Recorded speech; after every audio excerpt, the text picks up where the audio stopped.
seconds, not even 30 seconds, it just goes. Yeah, it just goes.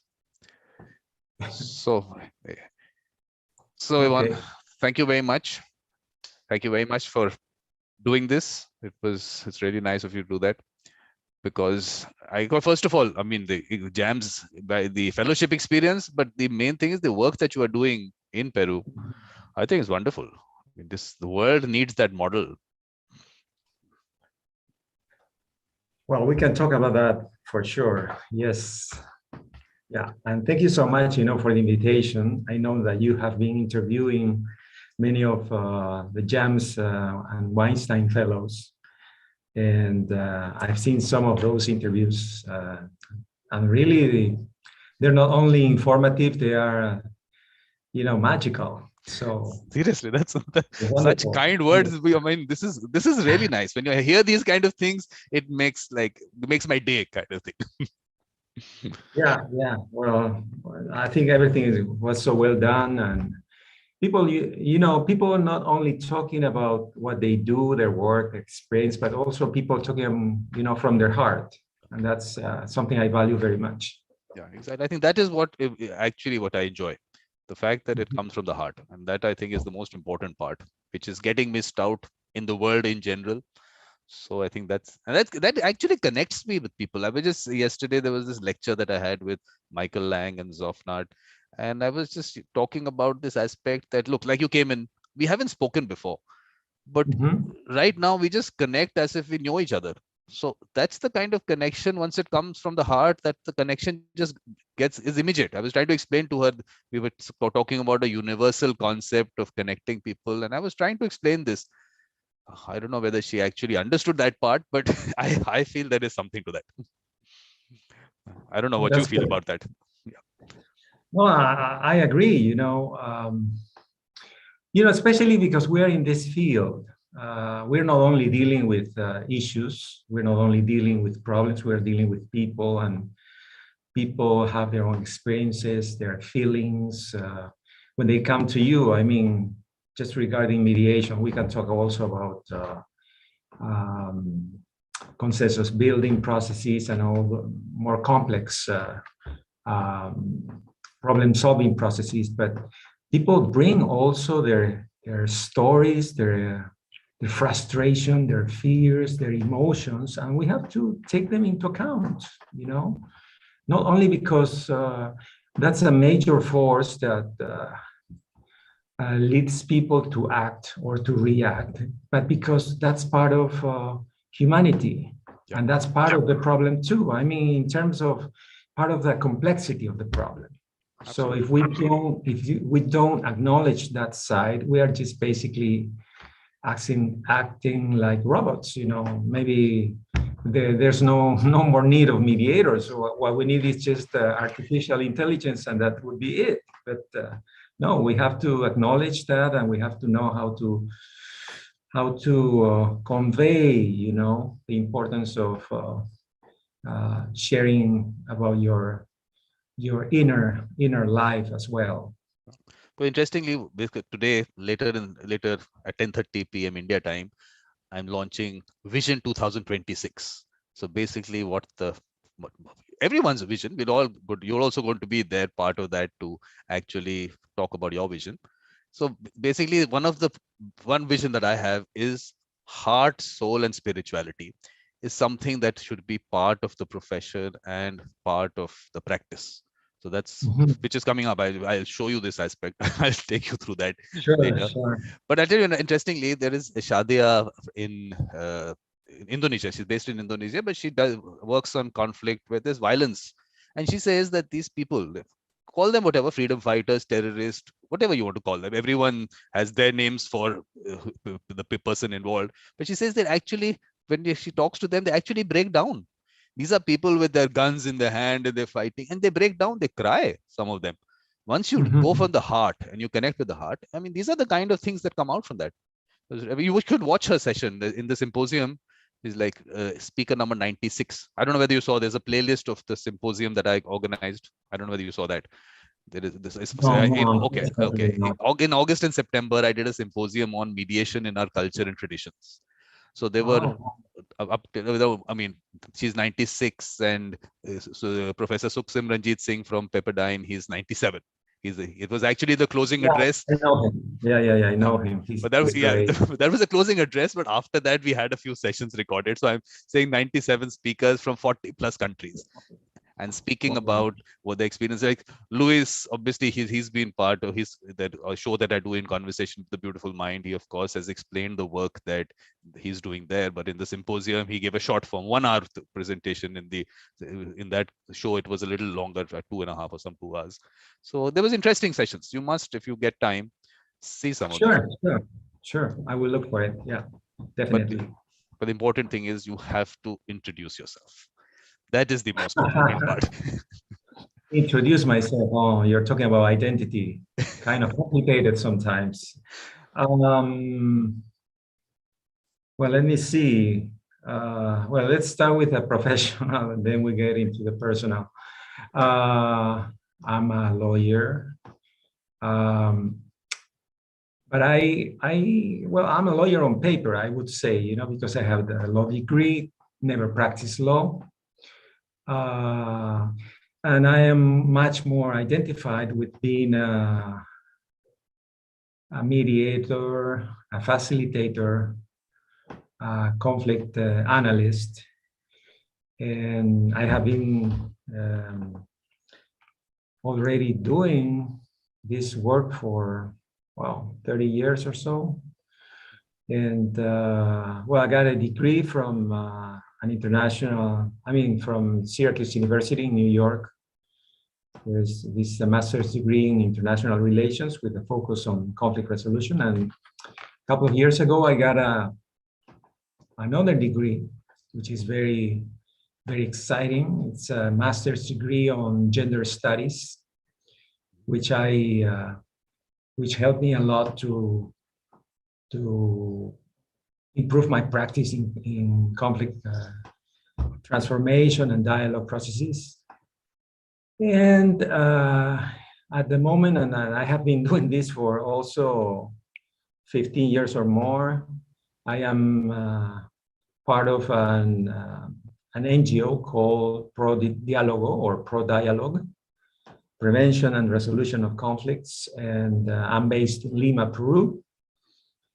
And I am married. I have a daughter. She's 17. She's ending high school. And I have several passions too. In terms of sports, tennis. I think that's a place where I get where I kind of maybe not get rid of, but where I can act very competitively. Because I try to be more collaborative in terms of, professional and human relations. I really love tennis. And well, we can talk about that later, but I also find some sort of similarities with the type of work I do. I like reading too. And I have and I'm really interested in everything that means, trying out things, from the more adventurous things to the more intellectual. For instance, something I did when I was in San Francisco during my fellowship in JAMS, I did skydiving. My wife was not too happy, but that was something waiting there in my bucket list. And I really wanted to do it, just for the fun of it. And it was an adrenalitic experience. But then also something I am interested in now is trying to use technology, in the work I do. I'm reading something about it, and I created during still we are during the pandemic. My organization created a new service called Online Dispute Resolution, so that we can do mediation online.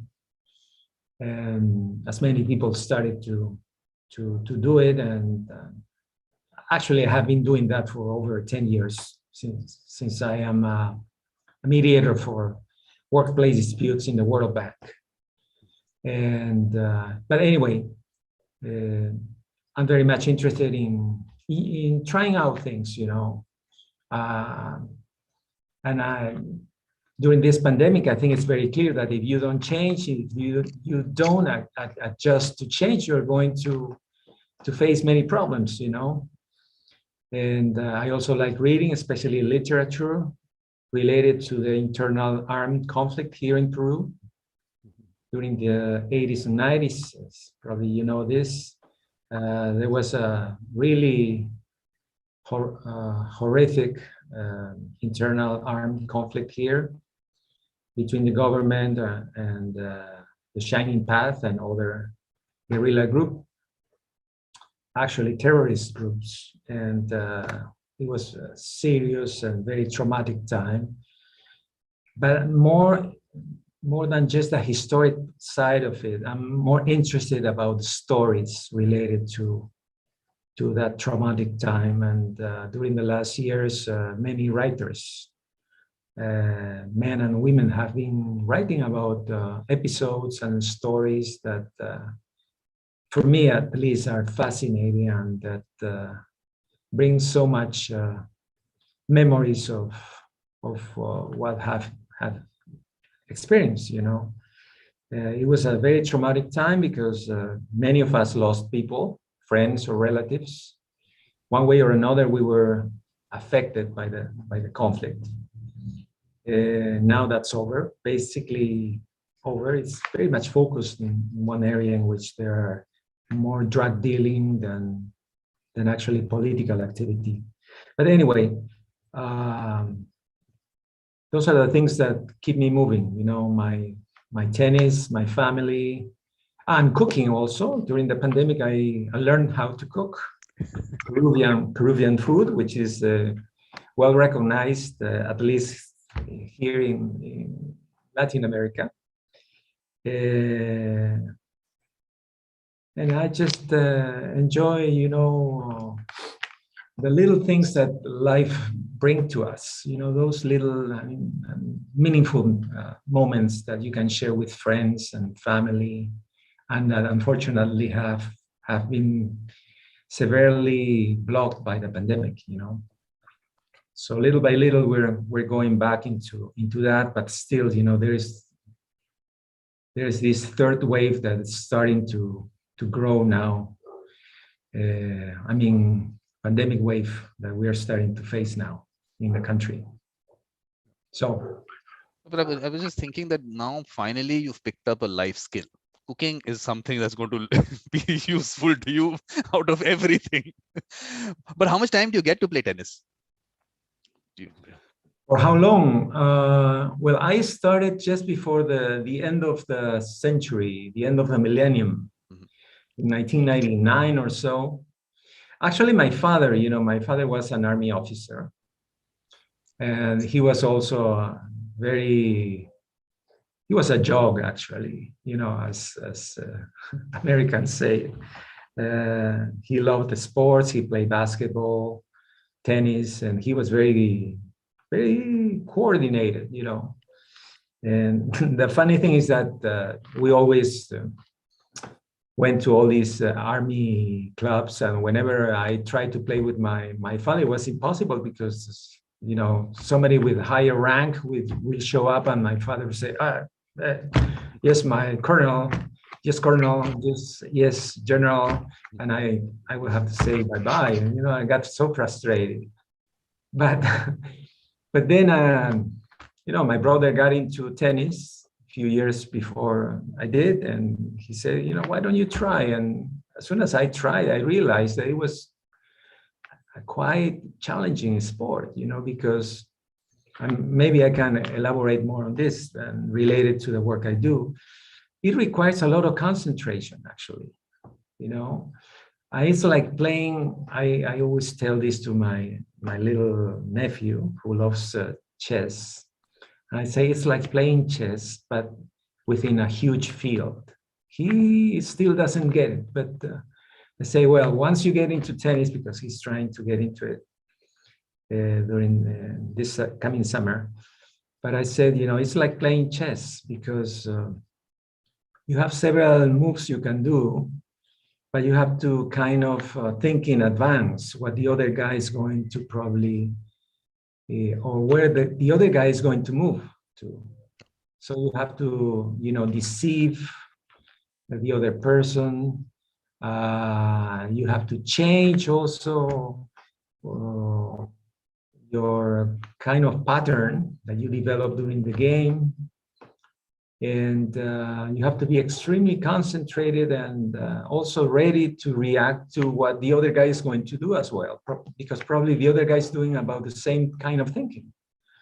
So anyway, it requires a lot of concentration, it requires a lot of skills.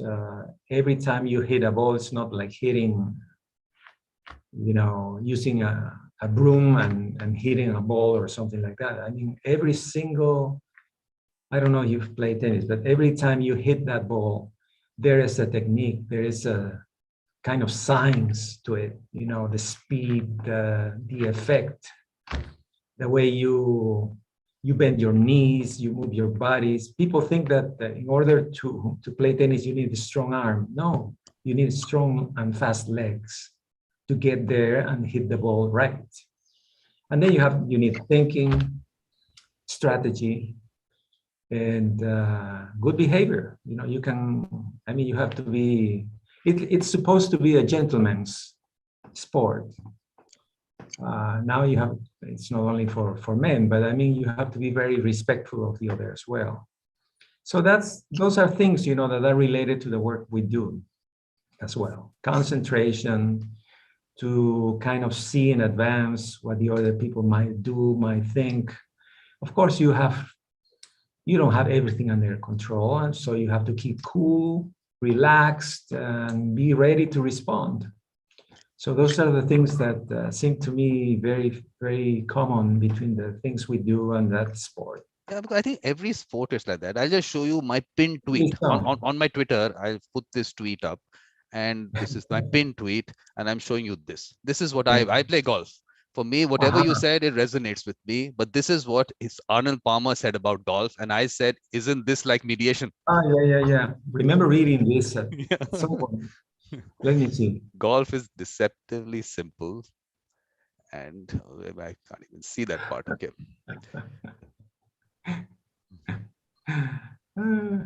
So, I mean, you would relate to this.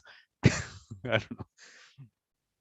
Wow, the greatest game mankind has ever invented. Well, I've heard that type of remark, you know, regarding football, regarding basketball, regarding all sorts of games. Yeah. Whatever sport you play, I think that aspect of it, look, everything that you said, I mean, everything that goes into a sport, people maybe don't realize it. It's very simple to watch someone playing the Wimbledon or something, and you think, wow, no, this seems easy. But so much goes into it. And that aspect of it, the mind aspect of it, that, of course, you can't see. I mean, you don't know what all is happening there. So the sport by itself I think it's a very good thing to play, any sport. I think it teaches you a lot. Yeah, I think so. That brings, I mean, what you have just shown brings to me two ideas. One is that the only time that I grabbed one of those golf, how do you call them? Sticks? I don't know. Golf clubs. Golf clubs, sorry. Golf clubs. Sorry, you're the specialist. I tried once, and actually that was when I lived up in the mountains during my high school times. I'm talking to you about 3,700 meters high. It was a city where there was a smeltering. And it was interesting because it was smelter, see? Yeah. Where they process, you know, all these minerals, smelter, I think that's the name of it. that was created at the beginning of the 20th century by an American corporation, and during the nationalization of all these mines and smelters in the early 60s, Peruvians started to run that company. So they inherited all these facilities, you know, brought by the Americans. And there was this huge golf course in the top of the Andes, you know, wow, almost 4,000 meters high. And actually there is another golf course. There's another golf course, almost 5,000 meters high, wow, also run by the same company and inherited by Peruvians, you know, built by this American corporation. The only time I grabbed the golf club was probably in 1980 or something, but it was a mess. And then I said, no. So I missed it. And this happens to everyone. You see how places, every house will have one golf set lying there in one corner because the person did try it at one point of time. It's so different. In tennis, that ball is coming to you. Here it's lying right there, and you say, if I should be able to hit it, it's just lying right there. But it's still so challenging. It's obviously a lot goes into, of course, in terms of strategy, where it's lying, how it's lying, all those things. But you must try it. You must try it. You might enjoy it now. Yeah, maybe if I visit you, where are you based, Vikram? Delhi. Okay, maybe if I visit India, yeah. I will call you and try, and you be my teacher or coach. Yes, and also the second idea I wanted to share is that the funny thing about, tennis is that every time that you receive that ball, I mean, every time you play that ball is a war. Every single time you're you know, disputing a point is a war, and the only how do you say that? The only move you actually control is the serve. You cannot control the other ones because you're responding. So that, I mean, I'm not denying what you're saying about golf, but I mean, that's one characteristic that I don't see in many other sports, you know. But anyway. And think of it from golf perspective. You can't blame anyone else. It's only you. In tennis, you can say something, whatever, something, okay, this one did, he placed it really well, or whatever it might be. Here, it is you. You can't blame anyone. That's the best part about the sport. Yeah, you know, the good thing about both sports, golf and tennis, is that it's not a contact sport. You know, so you don't get those type of injuries, you know, by being kicked or pushed away or something like that, you know. Yeah. You get other type of injuries probably, so but not the contact injuries. But tennis of course is of course you have to be that physically. You are actually, like you said, you have to get there, and you can have injuries from that perspective. In golf, it can be from the fact that you might not be able to maybe get the right technique. So those injuries do come into people because, like you said, it is not the arms which do anything. People have this misconception that they will use their arms and hit it hard. It will never work. It's like you put a weight on a string and you rotate the string. That string is your arm. It has to be flexible. People get this wrong impression that if they hit it hard with their arm and they'll get it, and they never get it. So I think that part of it is the same thing with tennis. And it's basically the movement of your body, the way your hips will move towards that and your wrist will move. It's the same thing. I'm telling you, you'll really take to it. Think of it from the tennis perspective. Don't think of it as a different aspect. So it all works quite similar. I know most sports I will see that it's the flexibility of the arms which actually helps you rather than the strength of the arms. So I think that part of it actually takes people maybe years, and sometimes they don't get it in golf. They don't get it. Probably so. Yeah. And you'll still look at the end of the day, you will still be able to hit the ball. So you will think, okay, this is it. And everyone gets their unique swing. So same thing with tennis. They'll get the shot. It's a racket and the ball, they'll connect. But how well you'll play and all that will depend on certain technical aspects that you'll pick up, if you do pick up, or you continue, and there's not a problem as long as you're playing the sport. I always tell people on the course, they ask me, how's the game going? I keep telling them, look, I'm out on the golf course. I'm privileged. I can't ask for any better. If the game goes well, it's a bonus. If it doesn't go well, not a problem. At least I'm out there. I mean, I look at it from that perspective. Yeah. Okay. Sure. Yeah. As long as you move and you enjoy the game, I mean, go for it. You don't have to be a professional or Exactly. more competitive. You just enjoy it. That's something also good about sports. I mean, you can be competitive, but at the end of the experience, just enjoy it. Either if you lose or win, you just enjoy it. You know? What we do is we have little point systems. Okay, so there's nothing at stake, no money at stake, just point systems. So we were just playing. This was what I think on Tuesday. I was playing with. I don't normally take my phone onto the course. It's lying in my car. But there was some call. I had to coordinate with these people I was playing with, so I had my phone with me. So a call came. First of all, I didn't even look at the thing. I had my buds on and the phone was lying in my bag. I took the call. A very nice person in Kashmir in India. So she was talking about this Vision 2026 I've announced. So something about related to that. Now I was putting at the same time, but I was talking to her, and the ball went just on the rim of the hole and came out, and abuse came out of my mouth, and I still feel really bad about it. She must have got shocked. She must have got shocked because look, you're playing a sport and you miss it. The F word comes out, and I had to. Sometimes it happens, you know. It happens. I kept apologizing to her because look, I mean, she comes from a culture of that very nice, that Kashmir, the culture of being, they're also nice with each other, the way they talk and everything. And she must have got shocked with that effort. And she sees me sitting here talking to everyone. She never hears, obviously, no one hears that, but that was different. Yeah, that happens. But you know, at the end of the day, you just cool down and. No, next time, whenever she comes on many of the shows, I have to still apologize to her. I was really, sure. but I was after that next hole again, the F word did come out, and I said, maybe this is not good. Maybe I have to control this aspect. It just comes naturally to you. It just comes out. I mean, I don't know. So I don't know whether I need to control it, whether I'll be able to control it, but I think maybe not the best thing to do, shouting out in the middle of the course. Oh, yeah. That is true. Sometimes that happens, you know, very embarrassing things. Control yourself. But are you playing every day or not? No, not anymore. No, my body's, you know, I used to play every other day.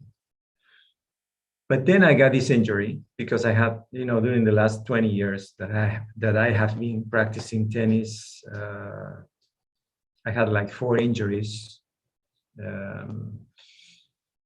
But then during the pandemic, you know, we had to stop. During the quarantine, we had to stop. There was no tennis club. And it was funny because I lost like 7 kilos, something like 15 pounds, because of not exercising. I was surprised, you know. Yeah, I lost muscle. That's basically that's what I lost. That's the tough one. Yeah. And I got concerned.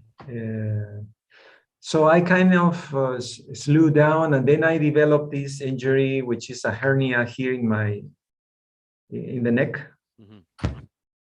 And that made it kind of painful every time I played, you know, every other day, because I got a really terrible headache. So I decided to stop for a while.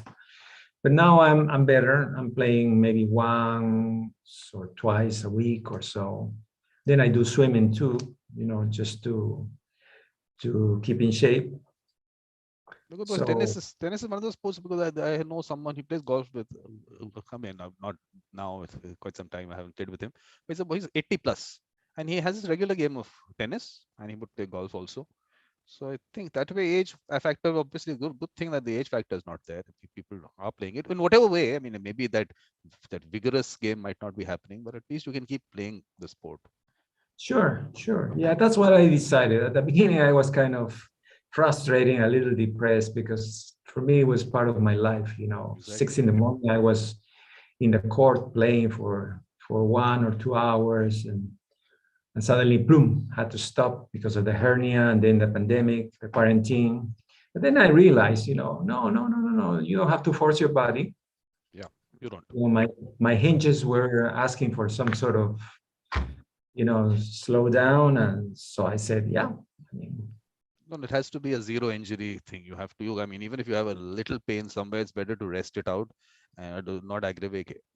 But luckily, the thing with golf is that we were able to play right from last year. Our golf course opened in May itself. So we did not stay away from golf. So that was the best thing that happened. And the sport is such that you're outside and you don't have to be in contact. Like you said, it's not a contact sport.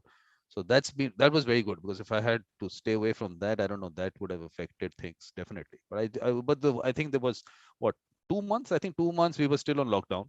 So those 2 months I decided that let's do some light weights at home and do some yoga. So that was all right. And I had a mat which I could practice at home. That's a good thing. At least you can practice. So that way it was okay. So, but this year when we had a 1 month lockdown and we didn't know how long it's going to be. So we thought, okay, it's opening next week and the week. So I wasn't doing anything. And then the symposium happened for 2 months, 3 months without golf, and the whole game got affected. And we had, October is still a better weather situation. So we had some tournaments also. It was bad. You realize that maybe sometimes you feel you really know how to play the sport. You go back and you just can't hit the ball.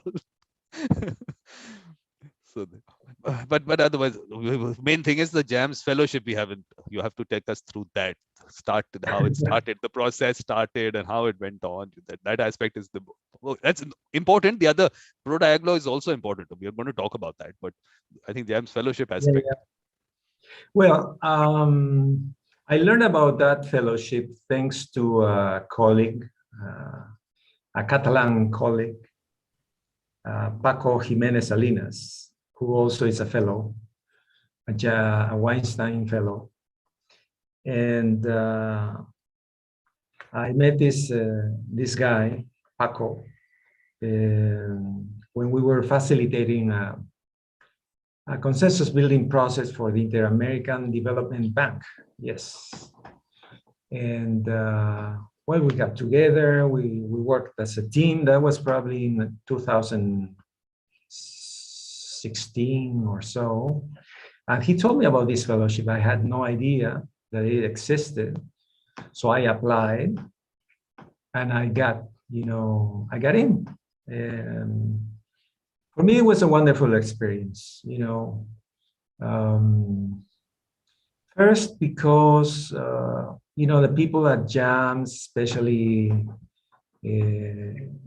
Danny Weinstein and all his crew were so warm, in terms of bringing all these 15, 16 people from all over the world, from the 5 continents together, and give them the chance to reflect and to improve their practice, to reflect on their practice and to improve also our skills.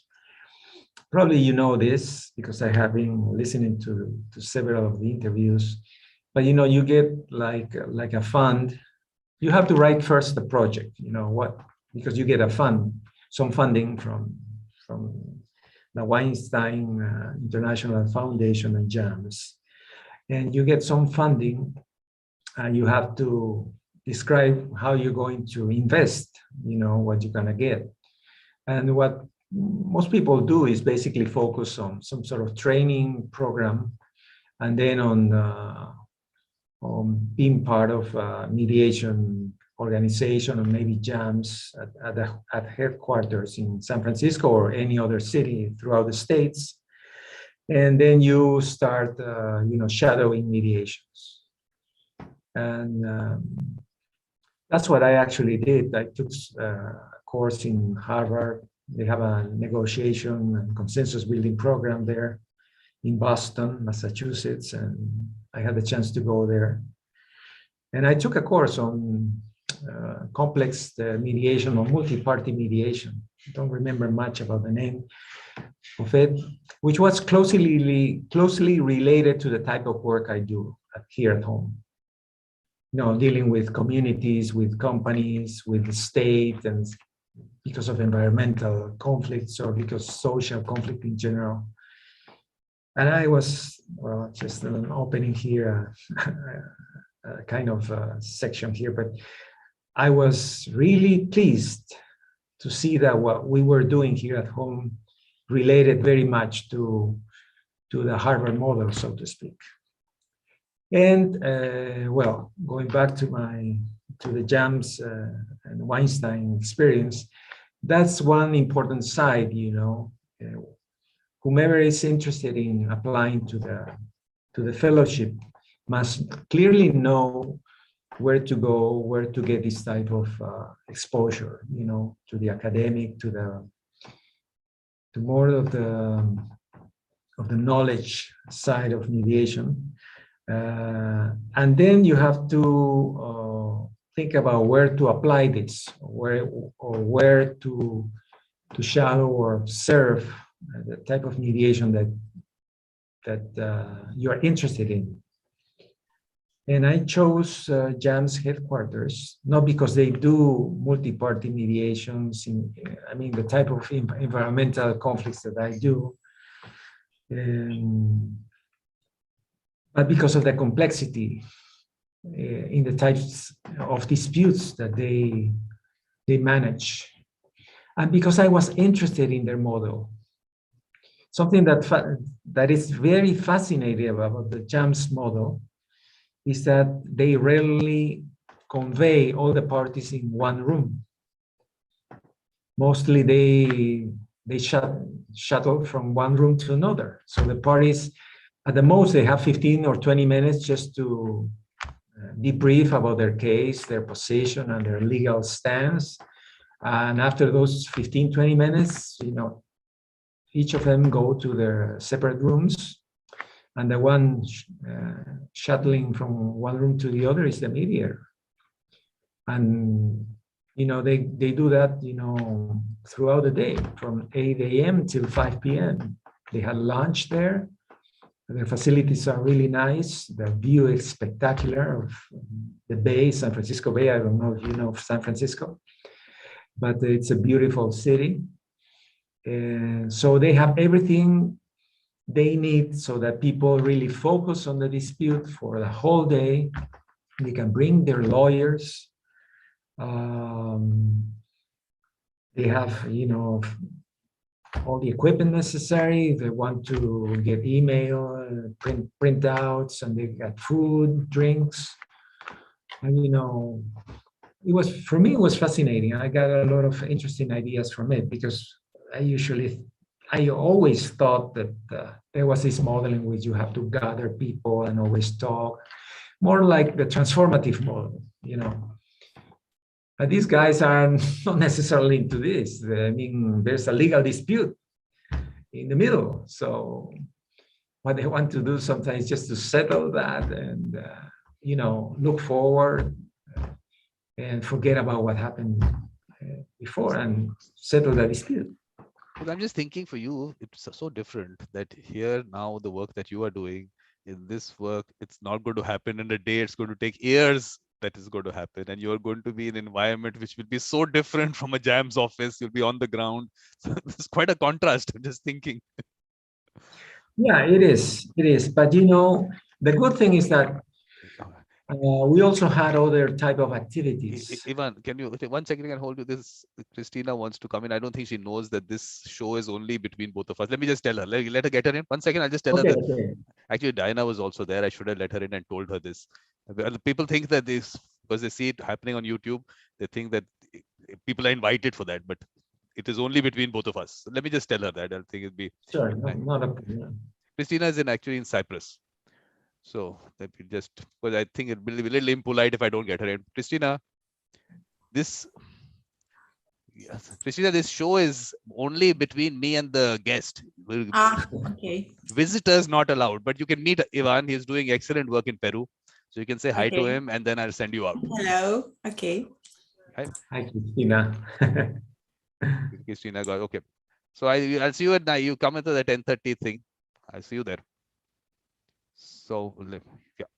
better. I think this was a better thing. With Diana, she was in Argentina. She also came in, but I didn't let her in. I should have told her. She's also doing wonderful work in Argentina, largely on community mediation and that kind of thing. Yeah, sorry, I cut you off. Please. Yeah, you were mentioning something about the type of work that JAMS does is very different from the one I do. That is true. And I knew that from the beginning, you know, but I was also, because I had this feedback from Paco, this Catalan guy who told me about JAMS and the fellowship, that it was worth seeing that model. Because we are so much convinced about that there's this model, as I told you, transformative or always conveying the parties together. And sometimes, it doesn't work that way. You have to do shuttle diplomacy or, shuttle mediation. And it's good to be exposed to other models. And I got really good ideas from it. And also, I was telling you this, that we didn't do only shadowing mediation. During the evenings, we had lectures, we had visits, For instance, there is an interesting experience in San Francisco, which is well known. The community boards, which is based on doing mediation in an intercultural city, San Francisco. And they have been doing that for, over 30 years or 40 years, maybe. I think they started in the 70s or something. So and we had lecturers, visitors. There was so much activity going on and arranged just for us.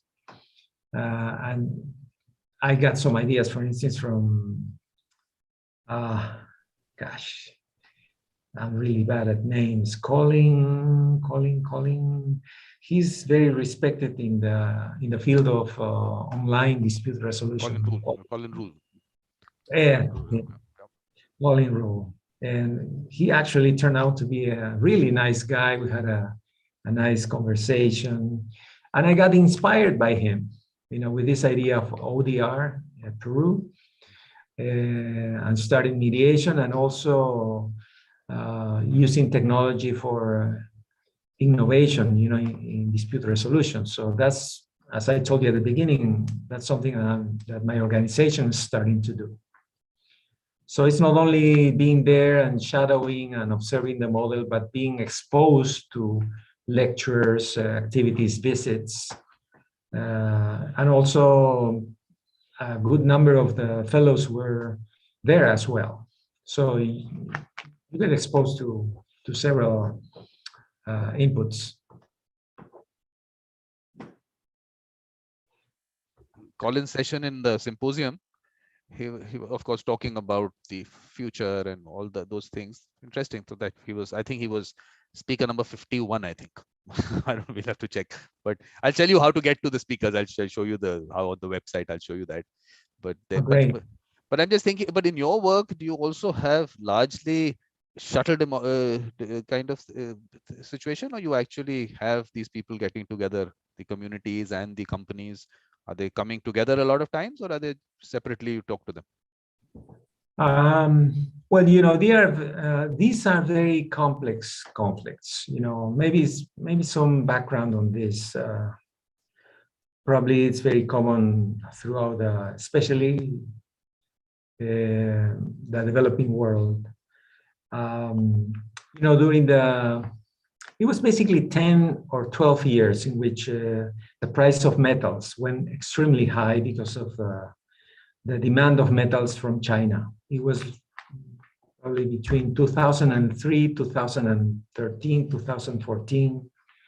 The prices of copper, of silver, gold, iron went extremely high, the highest prices ever. And many mining corporations started to come to the country, to explore, to see how much how much mineral they could find. And that created a lot of pressure, to the communities, because suddenly, you know, they realized, and some of these are not only peasant but indigenous communities. Some of them realized that there were these corporations having rights to explore their land. You know, according to our constitution, all the minerals and goods that you could find underground belong to the state. They don't belong to you if you live there. They belong to the state. So the state has the right to give some concession rights to corporations to explore what there is there, down there, underground. So all these mining companies started to come to the country. You know, remember that only Canadian companies coming to the country during that time were around 98 or almost 100, just exploring. And exploration can take years, sometimes decades.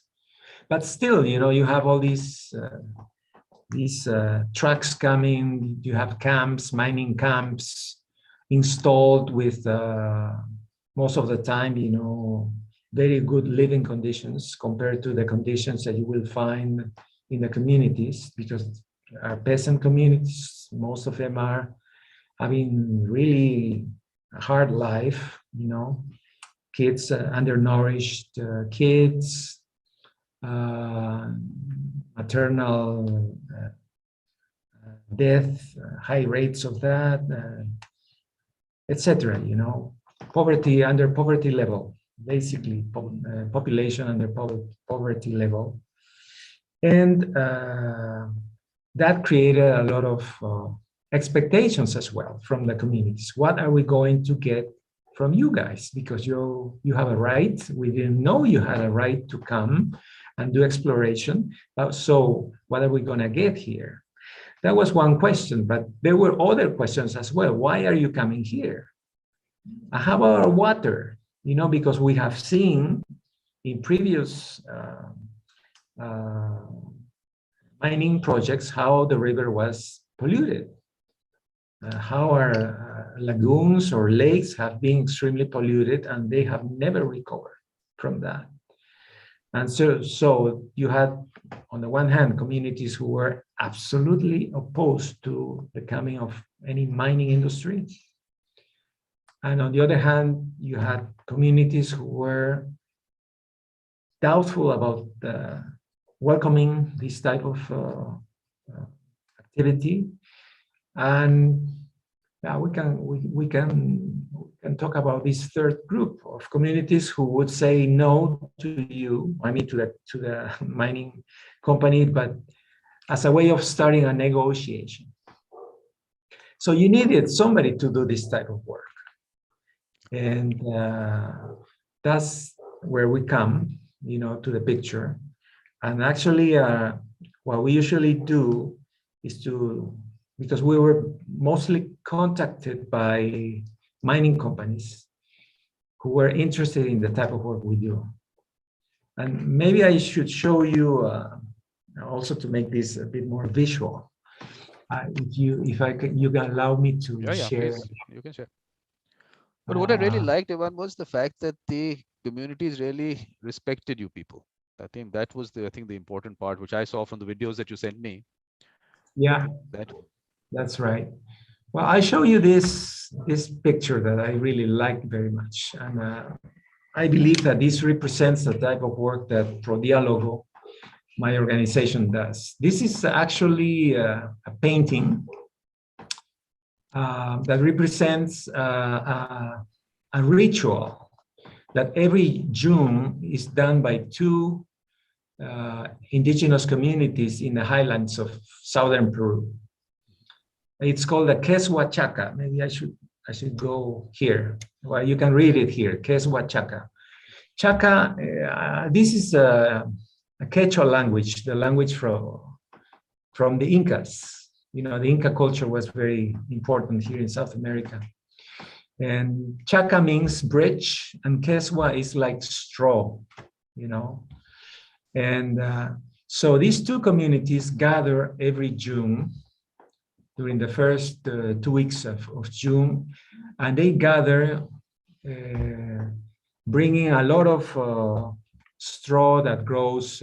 I don't know if straw is the right word, but anyway, they bring this very resistant vegetable weed that is called ichu, and they start knitting together this bridge. And that has happened, for ages. And it's a huge ritual with celebrations and dancing and all that. And it takes a couple of weeks for them to knit this bridge. And that actually represents what the work of Prodialogo. Why? Because, what we're trying to build is a bridge knitted by the two parties, or by all the parties involved in a dispute. You bring your resources, you bring your people, and here we have included men, women, older people, youngsters, and also artists, because we also use art, as part of our methodology as well. Something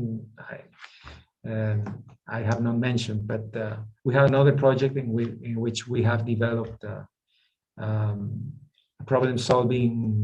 Not a problem solving. It's more a mingling of a mixture of using art and dialogue with adolescents and youngsters. But anyway,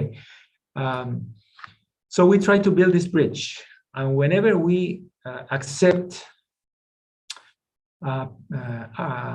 an intervention, for this type of disputes, we are contacted, as I said, usually by mining companies who say, we are going to build this bridge for you to remain. Yes, we're going to sign an agreement or a contract with you, mining company, but we have to validate this with the community so that they know what we are actually going to do. And we are not going to act on your behalf. We are not your representatives. We are not your advisors. We are advisors to this process we want to build, to this bridge. And once we get this knitted bridge, you two community companies, or maybe you three with the states, three together are going to keep on doing this ritual. And for us, it's very important. I think it's our main asset to say that we work as an impartial party. We never use the word neutral, because you can never be neutral. We can be impartial. We can avoid taking sides, that's for sure. But we are also a resource to them if they need training, for instance. If they need some sort of skill or some sort of resource that we can provide, or we can help to provide, we will do so. But we're not taking sides, despite the fact that we got the funding. Yeah. Interestingly, Ken used very nice. He says omnipartial. I like that. It's omnipartial. You're partial to both sides. That's the way it is. I mean, it's perfectly all right. That's the way it is. Yeah. So, well, I know we can rest from that picture, but anyway, we start doing this, and we are very much concerned about really creating that type of relationship. One of the things that have been very challenging to us has been funding, because the communities don't have the funding. Besides, cooperation has fled the country since we had a huge economic growth, macroeconomic growth during these 10 years of the super cycle of metals. Our economy in Peru grew in an average almost of 8% PBI, or how do you say that? No, that's in Spanish. That's an index of economic growth, internal GDP. GDP, I think, is the acronym. It was almost 8% during those 10 years. And so international cooperation fled the country, saying that, well, you're doing well, so you don't need us. So there's no other way of funding this type of work. And whenever we get funding from the company, we make sure that they understand our role. And we transparently also explain the communities about that where we got that funding, what we're going to do. And of course, they want to see to believe. It's not just like saying, oh yeah, you're right, you're the best and you're impartial. No, they want to see to believe. And also the companies want to see to believe, because at times they get the wrong idea. And we make always sure that we want to build this type of relationship for the goodness of everybody. I think that's but interestingly, what I found was that when you in that video, the fact that the community owns the surface and the state owns the ground below. I found that quite interesting. That what is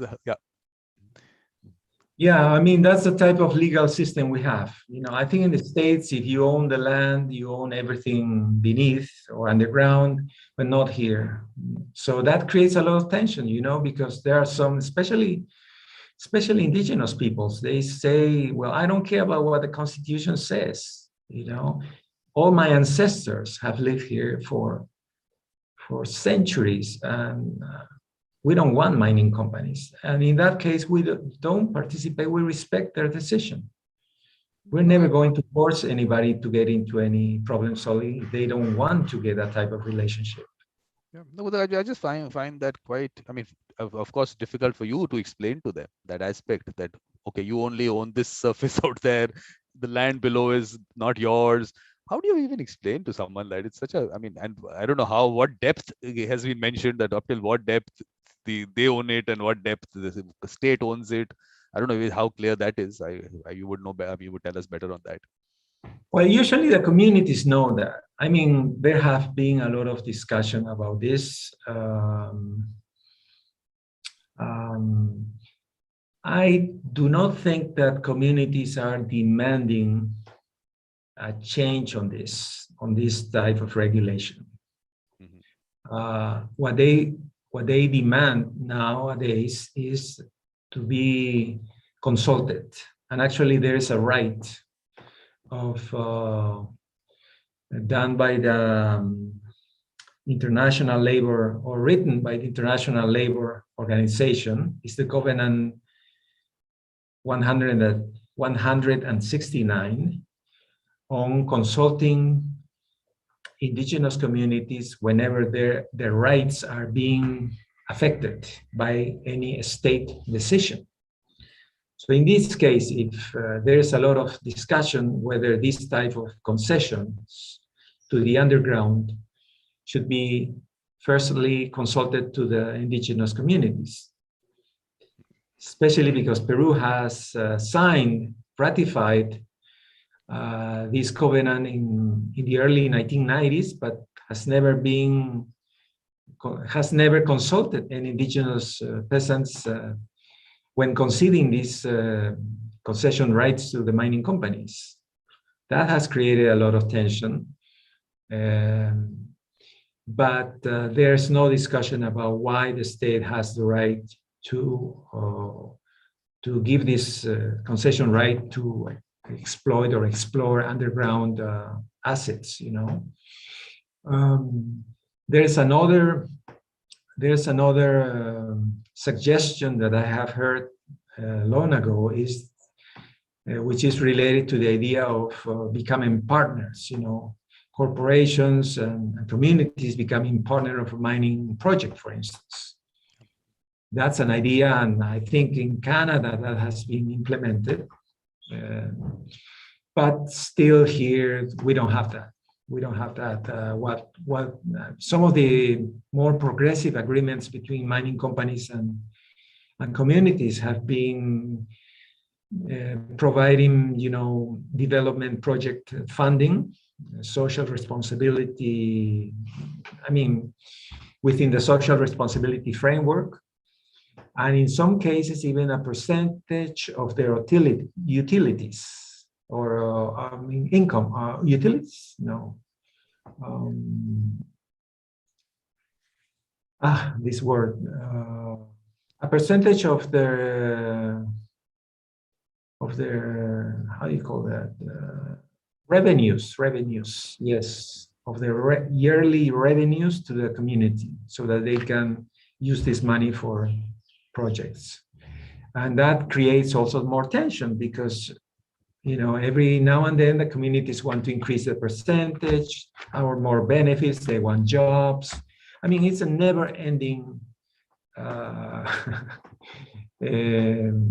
situation in which you have to always review and recreate and strengthen your relationship with the community.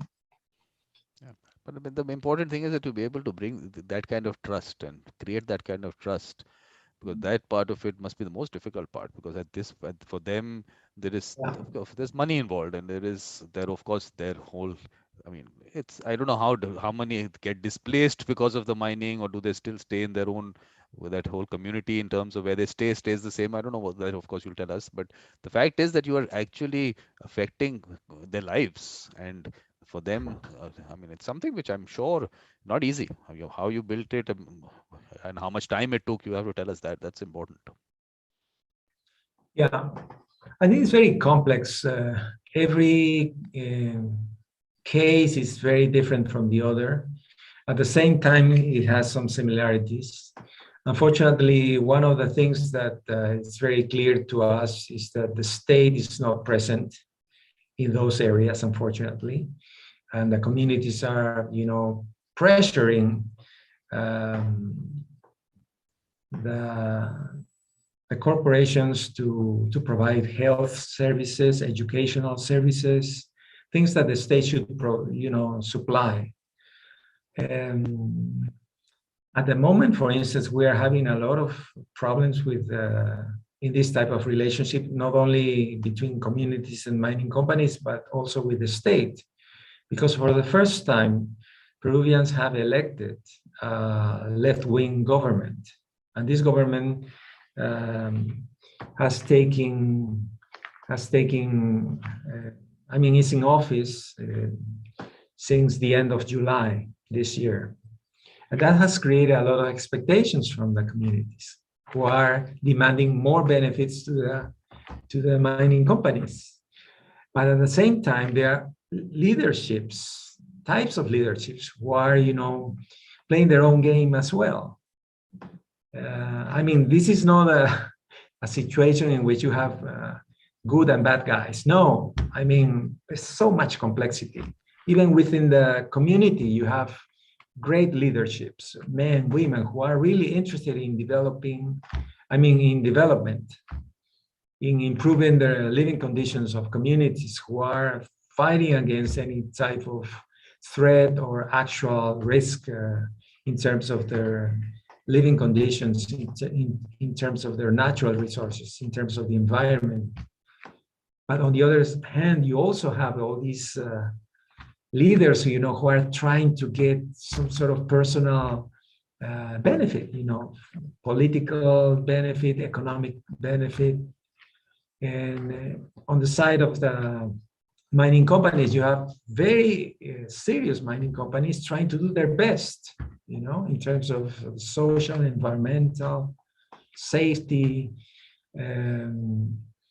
But on the other hand, you also have, some mining companies who are not playing the game so well, And then you have the state also with their, also, it's interesting because here in Peru, we have offices. We have offices in every minister of the executive.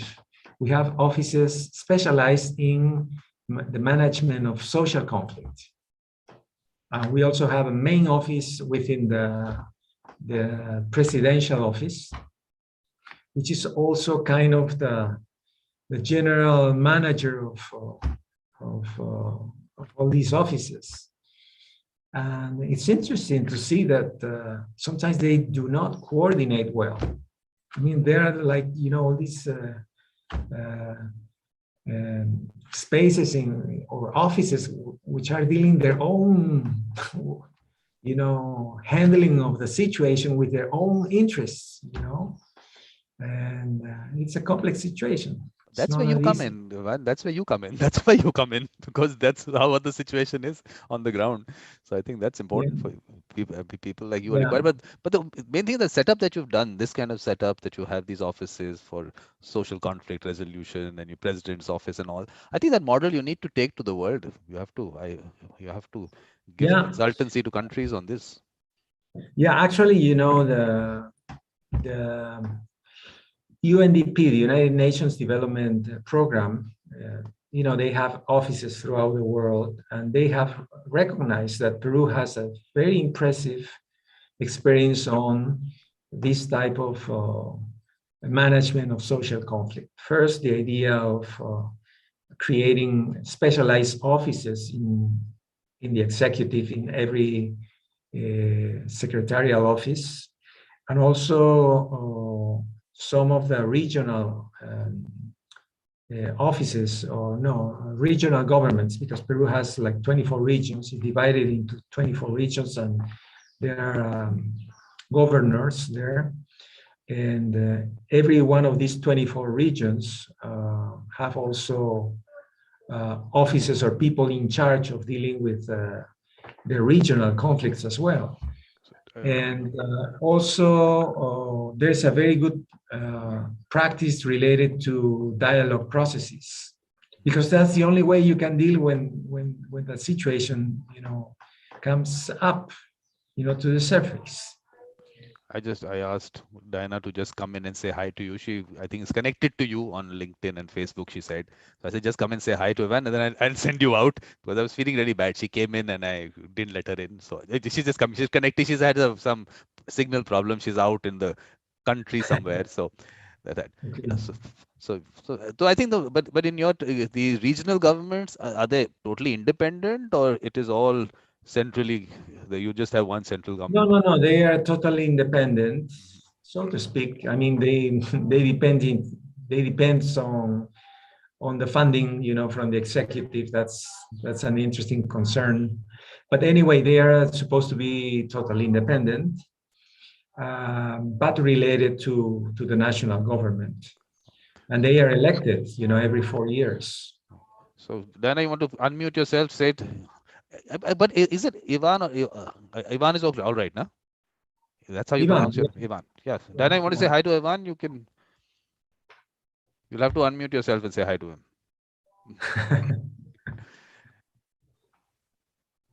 Diana. Yeah. Hola Iván, ¿cómo estás? Hola Diana, ¿qué tal? Mucho gusto, disculpa, pero estoy en pleno tráfico en la carretera, así que por eso... No te preocupes. I think, Diana, all of us speak English. You can speak in English. Don't worry. I say hi, and that I was in the highway. Okay, so very dense highway. I was just feeling really bad that you came in and didn't let you in that time. I should have just told you, because maybe people don't know that this show is only my guest and me. Earlier, I used to have I had one show where someone came in, but this is like important to be one-on-one. So, are you going to upload to Zoom, to YouTube or whatever? Yeah, and see you at night. See you at night then, later in the night, for that Vision 2026 launch, right? Okay, take into. But you wanted, if you want to say something to Ivan, you know that I have unstable internet, so maybe I cannot be for some time with you. Okay, that's the world's problem. That's the world's problem, Diana. You still have to connect. This is nothing new. Yeah. Okay. See you then. Go ahead. What you were talking about? Yes, but if you wanted to say something to Ivan, please. Are you people connected in the sense? Are you communicating with each other, or are you just connected on LinkedIn and Facebook? Okay, I think he's gone. Okay, I think I will put you in the bait. Okay, see you. Bye. Yeah, this is, I think, this is a problem. It is a problem. This, I don't know. In Peru, is signal an issue? The connectivity? Here in the capital, it's fine. Yeah, but sometimes, you know, sometimes it depends on your supplier. No, because Luis Ore was when he took us through his work that he was doing. So interestingly, what I found is that when they were going out into the communities, they had these government officials on the screen. They were connected through their internet connectivity, and the whole community was maybe in a stadium or something. So I found that really useful. I think that was a very good thing. So, but is there enough connectivity for that? Well, you know, that was some sort of an arrangement they had to actually put into place because there was no other way to connect with communities during the lockdown. We had a really long lockdown due to the pandemic. And at the same time, it was very risky, you know, to travel because we got vaccinated. We started vaccination here in Peru in late February, I think, this year. So, and we had 2 waves who were extremely deadly. Actually, Peru has the highest percentage of dead people in the world compared to its total population, you know. So there was no other way to communicate to solve these conflicts but through the use of internet. And it was very difficult, but there was no other way. No, but interestingly, you did something this was very good, that whole concept of, because I'm sure otherwise to get all these people, the government officials and all these people in the community at one space is anyway quite a challenge logistically. So I think that what you've made there, that system that you made is, I think it's amazing. I think it's really. Yeah. But you know,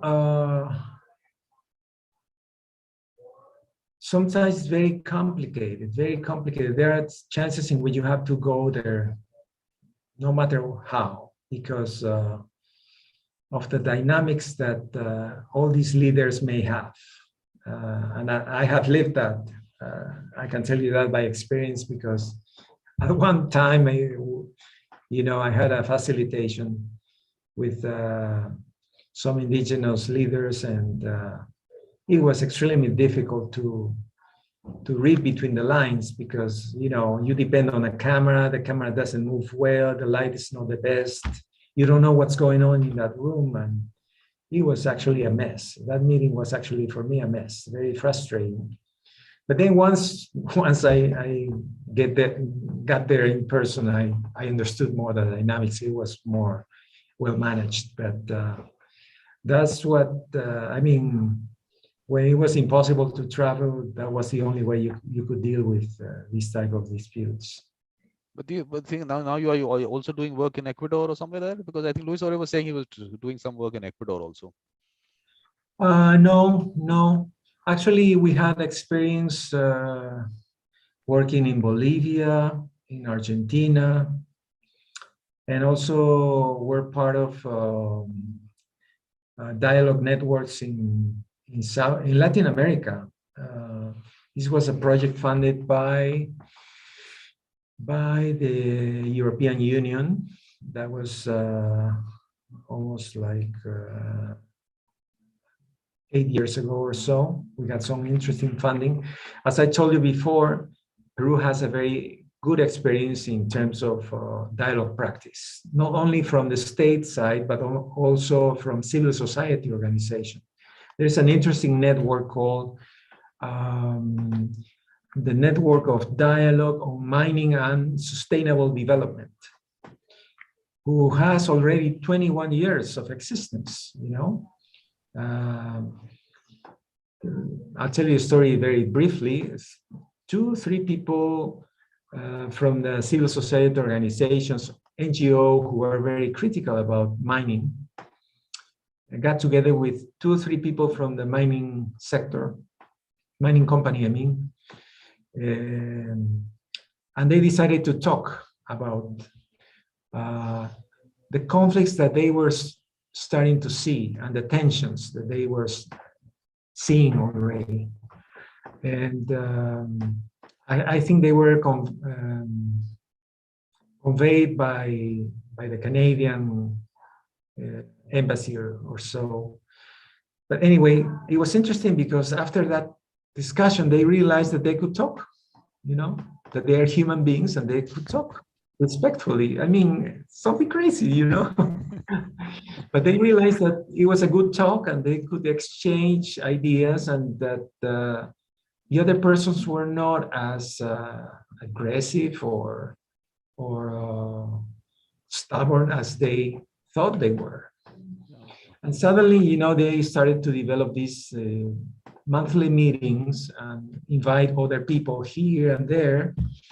And this network developed. Before the pandemic, unfortunately, during the pandemic, we only had some Zoom meetings. But before the pandemic, this group grew up to 200 people, you know, from civil society, from mining companies, from the state, consultants, community leaders, indigenous groups who were very concerned about mining and sustainable development. And it was great because you could show up, you had no obligation, but just to be respectful.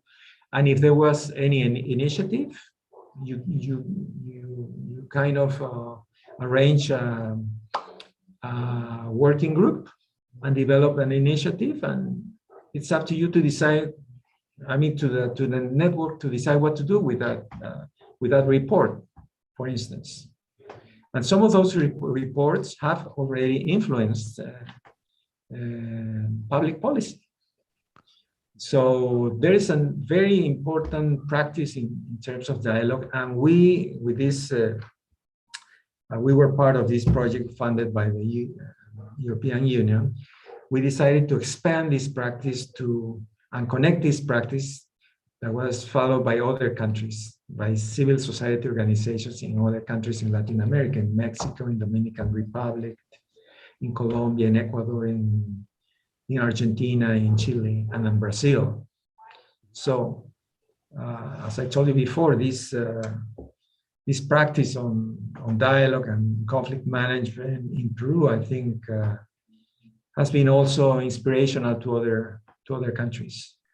Because the thing is that what I am trying to do, because obviously, look, institutions and organizations are definitely doing work, and obviously they'll keep. As an individual, what I'm trying to do is put together a group of people like you, Luis Ore, other people, like you said, this group of people who are interested to, in some way, assist, help, and create that dialogue.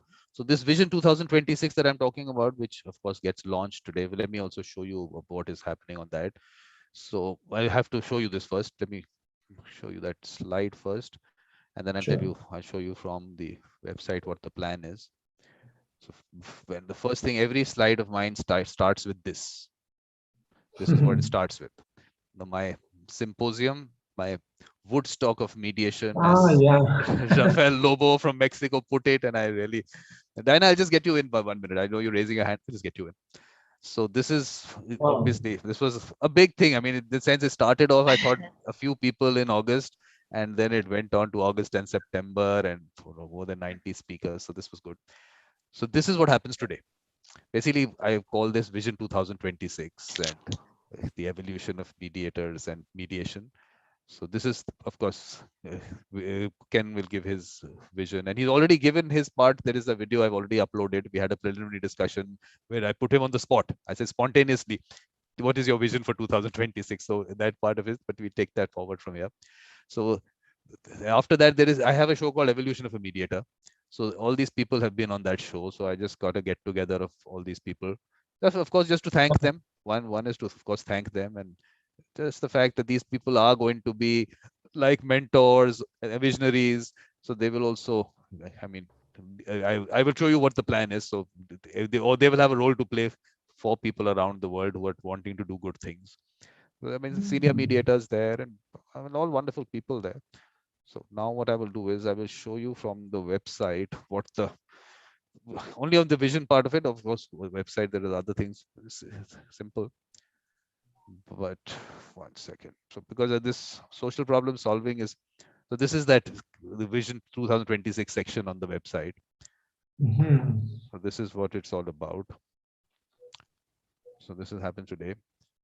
Now, one is this new series I start. It's called Vision 2026 Visionaries. So Visionary one, Ken Cloak comes in, and we'll have more people from the group that I just showed you and other people. Then basically I have put down this Vision 2026 into various categories. So one is culture and traditions. We have to strengthen traditional methods of dispute resolution, collaborative dispute resolution. So this symposium was in a way looking at that, and people from all over the world gave very interesting sessions. I mean, I'll take you through some of them. So this is one. Then comes in the decolonization. For me, that seems to be the most important thing we have to do. The mind has been conditioned of people. For some reason, dispute resolution happens only in courts, and only lawyers do it. Okay, I have to give that this. I'm also a lawyer. You're also a lawyer, but it doesn't. We don't have to be the people who have to help. There's so many people who can help to resolve disputes. So this part is going to be important. So I said on the International Day of Democracy, let us do a conference. So that will happen on 15 December. But we'll keep having discussions on this topic. Then the heart, soul, and spirituality. So that and the respect, integrity, and ethics for the profession. I want that because that is really important. And you must have noticed it with working with communities. That aspect of it becomes the most important part. I don't think anything else can, everything else can, I will still say take back seat, but this cannot. You cannot. Then this, I have this thing called the Mediators and Peacemakers Collective. I'm trying to put people together. I divided into mediators and peacemakers because I said, look, mediators are the people with the mediator mindset. They actually help you, assist you in resolving the dispute. But there's so many people who want to get people together. They might not have the mediator mindset, they might not have those skills, but they still are peacemakers. So have these two categories of people.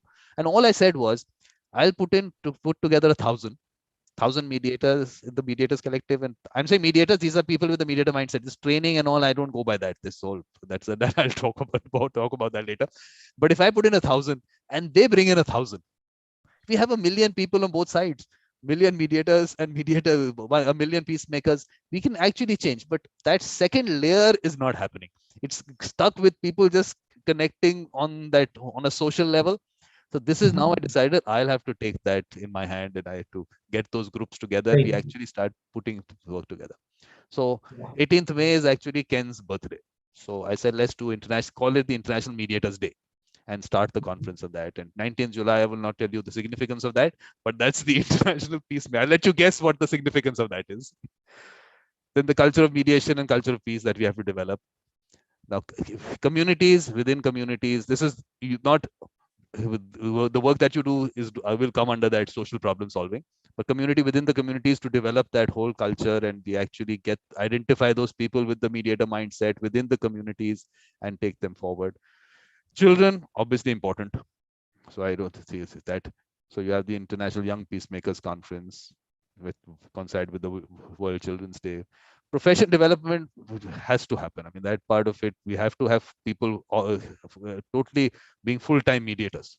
That is not happening anywhere in the world, except me. I am there, and there are a few people who are doing that. I'm sure you are also doing that, but very rare. It's very rare. So we have to work for that, because I mean, the decolonization part, I keep discussing the mediation in the court system, how is destroying the profession. So we have to do that. And social problem solving, definitely. Imagination and creativity, how you can use it in different ways. There is no, I mean, just the fact how you practice it, like you said, there was this whole concept that you thought it was going to be everyone together in a room and facilitative, and then you realize there is the shuttle demo kind of thing happening. So those are, practice it whatever way, creative ways, whatever you want to do it, transformative, narrative mediation, use art and mediation, all that. Digital obviously is, I mean, one is the online aspect of it and putting it out, reaching out to people. How are you going to do that through the digital means that we have? Because look, I am looking at things like even like the work that you are doing, transparency in terms of people getting involved. You have so much technology to have, like YouTube right now, anyone can watch it. So if you have a discussion with the government, the whole community should watch it. It should not be a closed room kind of thing. So let's use that technology that we have in our hands. So then I said, to take it forward, I'm asking people from all over the world that you have a project to take this forward, bring that project. Let me then, on the other end, I'm asking people who want to support projects. You come in and let's get these people together. I don't want to be the middleman. They can fund each other. I mean, the people can fund those people. But the main thing is that these people who might be sitting in some corner of the world have a small project. They don't need too much, but they need to sustain themselves during that period, because, like I said, mediators they're not getting as much work, and the issues related to that, yes, in the profession thing, we'll discuss those. So this is how I am looking at putting it. Now, this was supposed to be discussed obviously later in the thing, but I just thought I'll take you through this, because that social problem solving part of it is an important part, which is what I was trying to tell you, this creating that group of people who can then further, in what way they can get people around the world who have projects to get them to do those things at their small level, because you've got this experience now. So for you to be doing it yourself, maybe not, you may have people doing it, but you can be through an online method as a global resource. You can be working anywhere in the world. And I'm looking at everything happening online. I mean, I'm looking at my entire mediation world as an online world.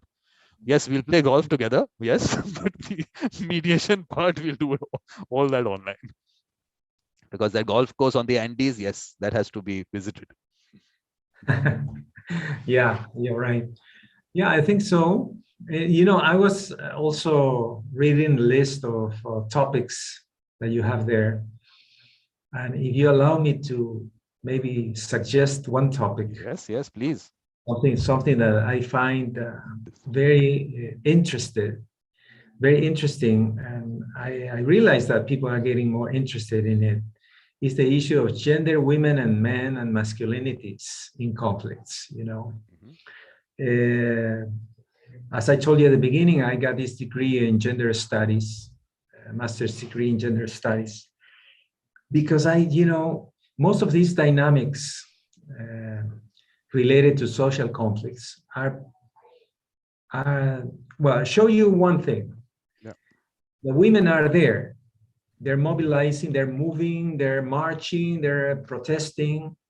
But once they have to sit around the dialogue table, there's only men. Yeah. And they have their own dynamics. Men from the corporation, men from the communities, and men from the states. That's changing. I'm not saying that in 100% of all the dialogue tables this is happening, but especially communities are the ones very much more reluctant to allow women to have a voice and their own agenda when it comes to these dialogue processes. So these lenses, new lenses based on gender, for instance, have been extremely helpful, not only for me, but also for the decision makers in the States to realize that, 50% of the population, or even a bit more, are made up of women. And when it comes to conflict, they're not sitting there. And usually what they're getting the best results are men. And this is something which, look, when I talk about strengthening the traditional methods of collaborative dispute resolution, this problem is there all over the world. It has been there throughout. Men have been the ones out there. They're the ones who've been part of the entire process. And that aspect, let me tell you, you must watch the session of James Manjarere in Kenya. He's actually doing a lot of work on this aspect of strengthening the traditional system. Because the important thing is that one is the traditional method, and if we say we have to just take that forward, then all these issues are definitely going to come in that. We will always face this problem. So the idea is to sensitize the communities that, look, okay, if you have to stay relevant, you still have to change this aspect. So we have to be able to do that to them also. And at the same time, obviously, look, women have a very important role to play, because I have my theory on this. I say that the dispute and the parties are like children coming to a mother. And so the women, the motherly instincts would definitely play an important role in that. So I think that way I think women have an important role to play. But now does this sound all right to you? Just see this. Is this okay? We call this gender diversity and inclusion. There it is. I just put it. Okay. So okay, Sure. so that's okay. So this is what I need. Sure. This is what I need. I'm saying this is going to be an evolving concept. The whole Yeah, idea is that we need to, from our side, that's why we'll have a separate session, which that mediation visionaries. So I'll have a session with you on that. So we'll record your vision and how we are going to get there, what challenges you think. So that is the idea behind that series. So excellent. this will keep evolving. I'm not saying that this is going to be this. Look, I had to put some points out. It's the starting point. Like you said in that negotiation, them saying what they had to say was a starting point, and then obviously things start from there. So I had to put something out, but we'll keep evolving this. And you are getting, I think you had some commitment and you're looking at time, so I can understand if there is, you had to go somewhere, you said? You had a meeting or something, you said? Yeah, pretty soon, pretty soon. But Perfect. anyway, I was just trying to mention on this issue of gender, maybe for the sake of being a bit clearer, is that people, whenever they think on gender, they only think about women, which is important to think about, because, you know, there's 50% of the population are usually women who have been usually in an unbalanced situation and oppressive and sometimes violent situation, and that has to be changed. But also gender is about relationships between women and relationships between men. And when it comes to conflict, it's important to understand, one, what I told you about, that women should be part of these processes. It's not my idea. There are even human rights covenants that demand that. For instance, this covenant on the elimination of all sorts of violence against women,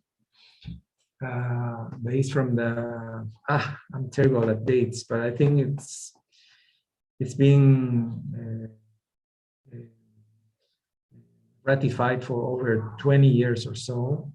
Then the United Nations, the Security Council has an important framework on peace, women, peace and security. UN Security Council Resolution 1325 from the year 2000, which demands states in cases of armed conflicts to include women, because they have also realized that whenever there are these peace negotiations, there are no women, very little women who are not being part of the decision making.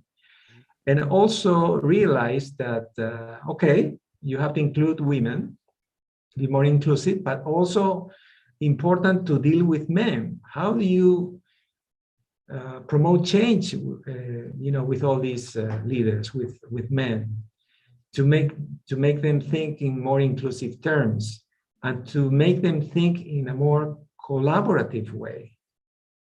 Yep. Because usually, you know, when men get together and negotiate, you have all these, you know, traits in which honor, for instance, play a role. Being tougher plays a role, being brave, and all those masculine values that affect the process. So gender helps you understand that, and helps you also change those types of patterns, you know. Well, that's very interesting. So that's why I'm saying that this is what's going to happen when we have these conversations. We will evolve this. Look, this is 2026. We have these 5 years. We of course get things together, get each of these aspects. Let's have discussions happening on that. The more important thing for me is the aspect of people on the ground actually doing work in these areas, which is what I'm trying to concentrate on, because that is one thing. Look, the mediation world, there is this world that, of course, I've been talking to people, and of course, good conversations, everything.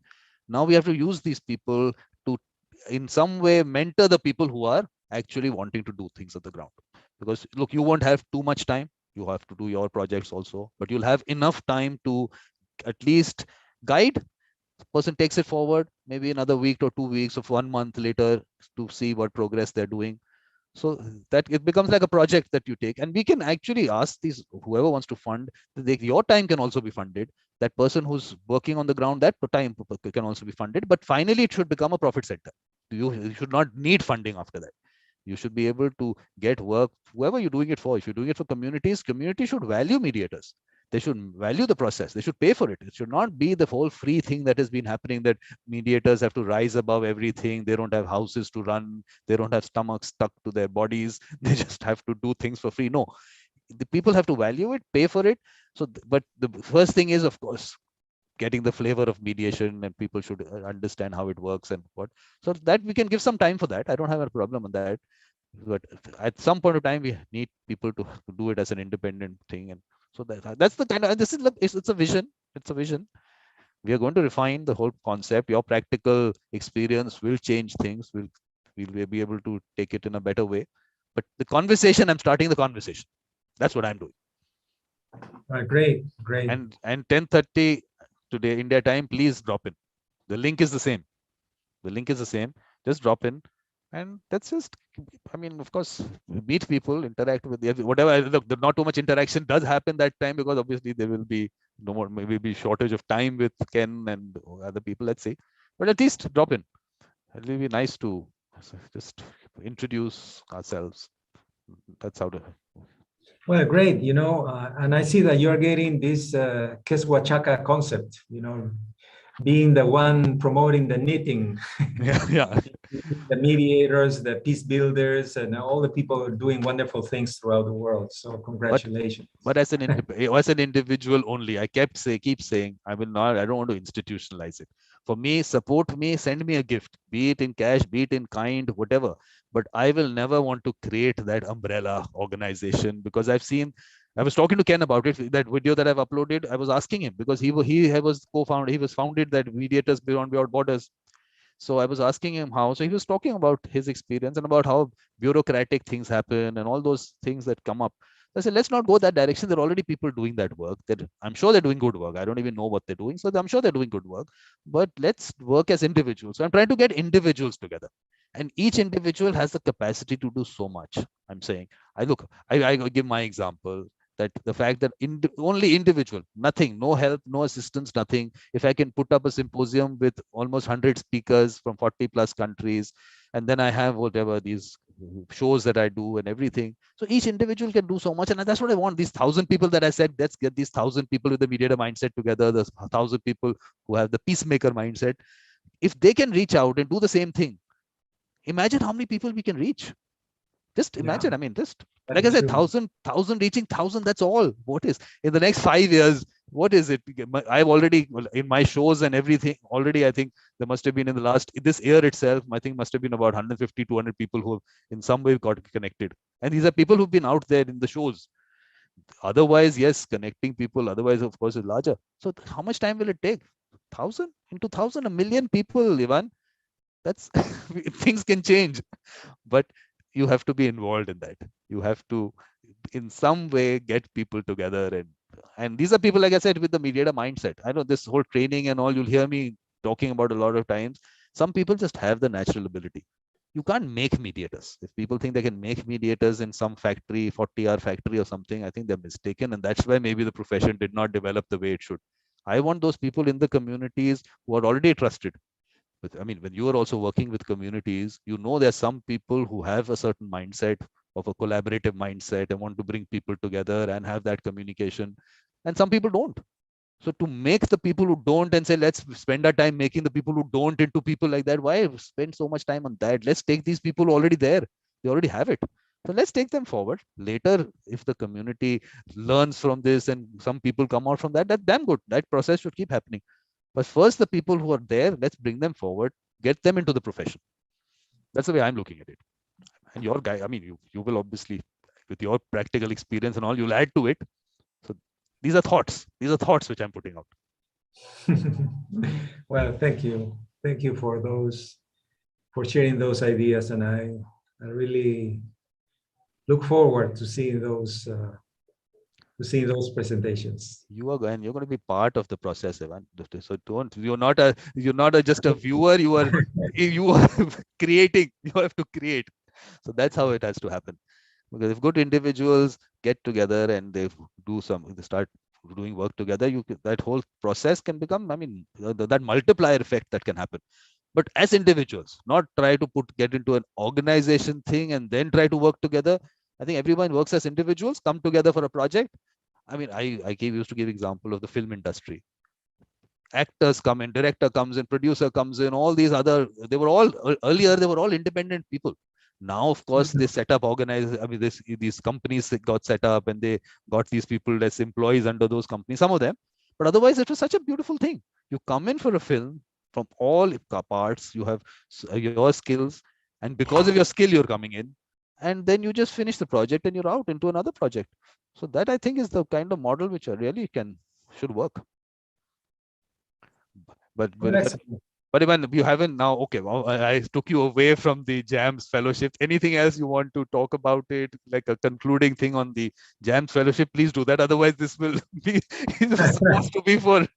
No, actually, no. I think, many of my friends, the fellows, have already said so many wonderful things about that experience. I will only have to say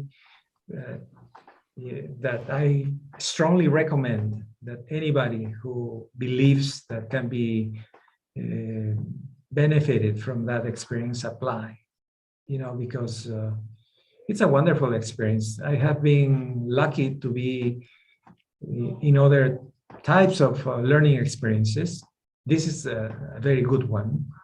And seeing actually, colleagues with similar interests from all parts of the world, being in San Francisco, so very much welcomed by the JAMS mediators led by Danny Weinstein. It's just an amazing experience. So my strong recommendation is just to apply and hopefully benefit from it. Because I've asked Danny Weinstein to be, he's going to come on that show of mine, Evolution of a Mediator, on the 15th of January. So that's at 8:30 p.m. India time. So you, of course, there also that, okay, that you'll have to watch on YouTube. Like I said, these are shows which are one-to-one kind of thing. But I would want all of you to come together. So I have organized us. I don't know whether you saw in that. I mean, I sent you that message. Basically, on Wednesday, I think, next Wednesday. Okay. All the people who came on Mediator Experiences, just have a get together, and I did.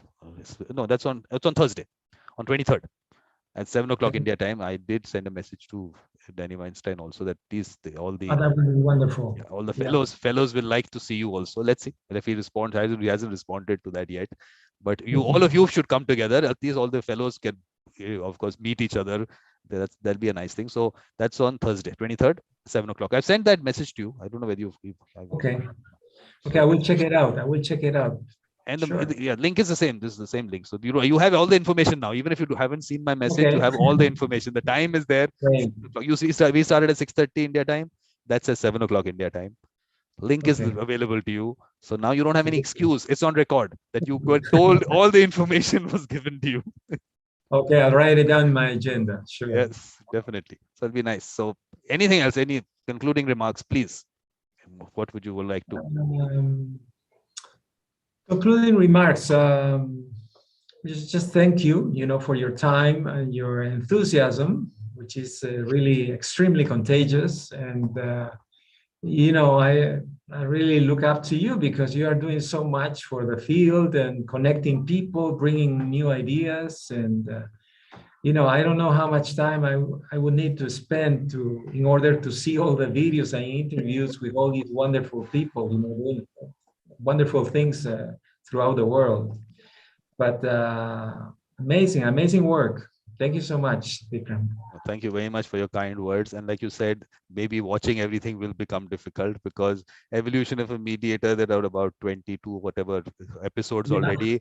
That's about 2 hours each, at least 2 hours each. So that's like a 50 hours there. That in Conversation with the Beautiful Mind, there are about 25 of those. There are 2 hours about each, 50 hours of those. Symposium is 100 speakers with about at least an hour each. So you have the whole year. And then this Mediator Experiences. Then there is this. You have an amazing mileage. Yeah, you have an amazing mileage. So I don't know how to keep it up. I know, but that's the thing. I think I've put too much content out there. So what I've done is now on the 22nd is going to be the last for this year. and then start on the, I think on the 5th of January. Just keep a break in between, because every week there are 3, 4, 5 things happening. I'm not taking you through that last what has happened in the last month, but each month there's so many things which I do. So much content goes out. But I'm just thinking, look, even if people watch some of it and they get to know you, they say, okay, just maybe 5 minutes, they get to know who Ivan is. And then if they connect with you, as that is about the connections that I want, that people should at least know there are wonderful people out there doing great work. Just connect with them. So that even if they watch 5, 7 minutes of it, I'm okay with that. At least they should know you, because otherwise you are just one picture on LinkedIn. That's not good enough. The person behind it, the work that you're doing, and when you talk about it, and I'm saying that once a person starts watching it, they would want to watch the entire thing, because the kind of work that people are doing, it's some amazing work.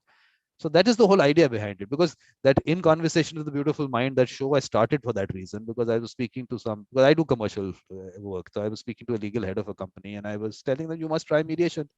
Says, I don't know who a mediator is. I can't put a face to a mediator. I know there is something called mediation, but I don't know who a mediator is. So I said, and he said, look, now I met you, so I can put a face to a mediator. So I said, let's put mediators out there. Let's have conversations with them. Of course, look, it's selective. It is selective. I am very selective of whom I meet, because we are putting out the profession in a way. That's what these people are. So I have to be really selective of that. So that is how I'm going about it. I call it curating. Might not be a nice word to say about people, but I'm curating. I have to put really what whom I feel need to be out there as people in the profession. And I'm saying not again that mediator training and those kind of things. It could be mediator mindset. You could be in any profession. Doesn't matter. But if you have that kind of mindset, just let's put you out there. Let's let people know you. That's how it's happening. So when we are going to have these conversations, are going to continue. And it's not that this is it and now you're done with it. You're going to. You're going to so, but this group of people, yes, let's. I've got Luis Ore and you, I know, are doing excellent work. Yeah, we're good friends. Yeah, with Luis. Yeah. So, and the work that you are doing needs to be done all over the world. So let's start putting this group together and let's take it out. It could be as a consultancy to governments. It could be that. However, it has to happen. But let's do that. Okay. So thank you very much, Ivan. It was really nice talking to you. It was a pleasure talking to you. And the work that, like I said, I keep saying the work that you are doing is wonderful. But only thing you did not tell me about, you said Project Constantia. Is it Constantia or is it Constanca? I don't know. I thought it was Constantia. Constancia. So that you had to tell me about. That you said you will tell me when we meet, because it was not your part of it was not in that video. So I was so if you have 2 minutes, you can tell me about that. That'd be nice. The work that you did on that, or if you short of time, we can talk about it later. Whatever. Well, it was actually a work done by my colleagues. I was more into the discussion of the case here in Lima, but I mean, little tiny bit of pieces were done up there, in the highlands and also within the company premises. But it was a very professional intervention, and actually we applied, our model, and it worked well. And it's a model, and actually it's a process, not a model. It's a process that sometimes is working so well, and the other day may be, broken into 1,000 pieces, but then you have to again, put them up together. But you have to be clear in your purpose, and also be very stubborn in what you do. I mean, a believer in what you do, and that's what actually happened. It took more than a year to go through that process with its ups and downs. Because the feedback that I heard from there with the community also and the company also, there's such very nice things to say. I think it was really nice to hear that. Yeah, it was wonderful. I mean, what they say for me was just like, oh, wow. Thank God we had those testimonies, because that's the only way you can prove that this works. And the thing is that people from Pro Dialogo also, I was listening to them, and it's a good collection of people that you have. I mean, because you need that, because that's the most important part. Because I mean, they're looking at you as people who are definitely there to help the community. I mean, they're not looking at you just as anyone just walking in. I mean, you're actually going to be. They're looking at you from that perspective for sure. and you have to live up to that. I mean, you can't even, once you don't live up to it, you're going to spoil the whole reputation of the profession after that. So you have a lot of responsibility on you. That is true. Our reputation is always at stake, and we always make sure what role we're going to have. And for us, our main asset is impartiality, you know. Omnipartial? Are we not going to use that word? Omnipartial. Impartiality. No, he says, no, I said Ken says omnipartial. It's not impartial. He says omnipartial. You should be partial to both sides. That's interesting concept. Interesting. But perfectly all right. I understand that also. It is actually a good concept. So say that I'm impartial, maybe we have to move away from that. I agree with him on that. We are like that, which we do that actually, but we don't talk about it. If this word impartial is generally used with mediation, but I think this omnipartial is what we're going to use now. Okay, got it. So thank you very much, Iván, and I'm going to see you at night. It's about 2 hours later. If please try and come in. Right. Well, thank you so much. A big hug for you, Vikram. And one thing I did not tell you, that the hats that you wear in Peru are excellent. Next time you're coming into India, please bring a hat with you. I see those hats in whatever these videos that I saw. Amazing hats. Yeah, I think so. Yeah. Bye. Bye.